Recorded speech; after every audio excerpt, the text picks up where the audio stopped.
Ahojte, v tomto videu si ukážeme a vysvetlíme, čo sú to Custom Values.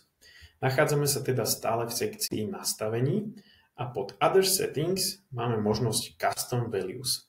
Poďte teda spolu so mnou do tejto sekcie a vysvetlíme si, čo Custom Values sú a na čo slúžia. Typicky sa teda jedná o konštantnú hodnotu, ktorú si my vopred vytvoríme a následne častokrát budeme používať naprieč nastaveniami, naprieč tvorbou e-mailov a automatizácií. A hlavná myšlienka za týmito custom values je, že nám to veľmi šetrí čas. A typicky si to môžeme ukázať napríklad na custom values, ktoré tu máme predvytvorené my. V predchádzajúcom videu sme si ukazovali, ako nakonfigurovať marketingové kalendáre. No a teraz to premostíme ďalej aj na naše custom values. Pre marketingový kalendár, ktorý sme si ukazovali, ktorý sa teda venuje prezentácii nášho marketingového softvéru, máme vytvorenú takúto custom values, kde sme si ako konštantu nadefinovali URL adresu tohto kalendára, vlastne landing page, na ktorej sa nachádza. Následne nám systém v týchto špeciálnych zátvorkách vygeneruje hodnotu custom value, ktorú si my môžeme ešte nejako pomenovať, čiže napríklad tu by mohlo byť, že sales kalendár alebo niečo podobné. Pričom tu je natvrdo zadaná tá naša hodnota, ktorú sme tu nadefinovali.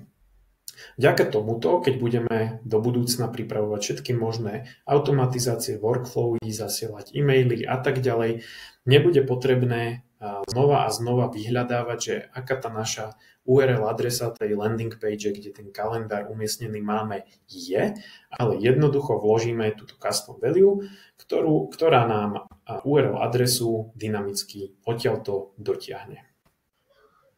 Teraz si konkrétnejšie ukážeme ďalší prípad využitia custom values v prípade prípravy automatizovaného e-mailu v rámci automatizačných workflowov, ktoré si ukážeme ešte neskôr detailnejšie, ale na ich príklade si ešte možno lepšie ozrejmíme, čo tie custom values teda sú a ako ich používať.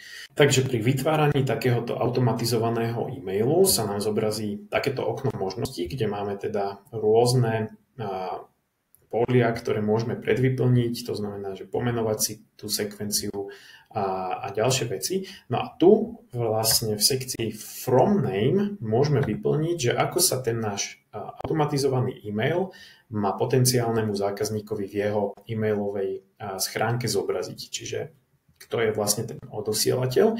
No a teraz namiesto toho, aby sme tu vyplňali znova a znova x-krát po sebe napríklad Leadzuka alebo agentúra Luminary, alebo vo vašom prípade to bude názov vašej firmy, tak jednoducho tu vložíme túto dynamickú hodnotu v rámci custom value, ktorá sa volá location name.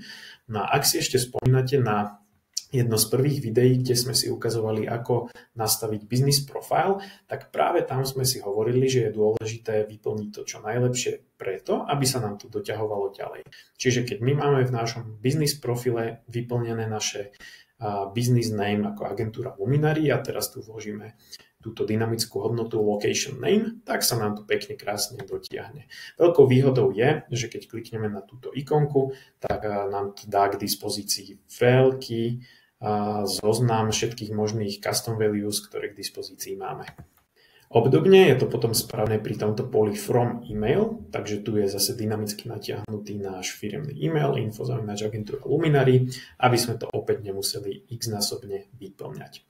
Keď sa posunieme trošku nižšie, tak práve tu vidíme tú custom value, ktorú sme si ukazovali predtým, čiže automatizovane sa nám tu dotiahne URL adresa tej našej landing page, kde je náš kalendár.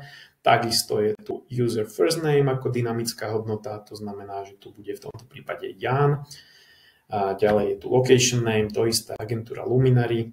No a takisto v oslovení tu máme contact first name, to znamená, že to dotiahne automatizovane krstné meno nášho leadu. Custom values sú teda veľmi šikovnou pomôckou, ako zefektívniť celú túto našu prácu a ušetrí nám množstvo času pri manuálnom vyplňaní tých istých hodnôt, ktoré sa nám často opakujú. Tak to je v rámci tohto videa všetko, teším sa na vás pri ďalšom videu.